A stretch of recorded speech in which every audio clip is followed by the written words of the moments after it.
खरेदी टाळा. आपल्या दुकानातनं खरेदी करा, इतर दुकानातनं खरेदी करू नका. पैशाचं बळ कोण देता? या मंडळींना आपणच देतो आहे.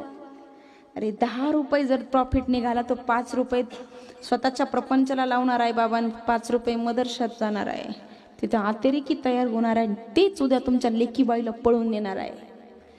या गोष्टी थांबवा, खरेदी टाळा. प्रत्येक महिलेनं जागरूक झालं पाहिजे. 2 दुकानं जास्त फिरा. आज नाही भेटलं चांगली वस्तू तर 4 दिवसानं भेटेल, महिन्यानं भेटेल, पण धर्म गेला तर परत भेटेल का? तुमच्या कत्तली करून फेकून दिल्या जातो. तर एवढंच नाही तर अफजल खानाच्या चरित्रात, आपल्या अफजल खानाच्या वधाचा प्रसंग पाहिला ना माझ्या माता मावल्यानो.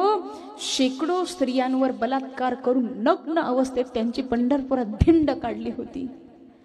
कोण होतं हो वाचवणार? म्हणून पुन्हा धर्म लागल्याने नाही आली पाहिजे.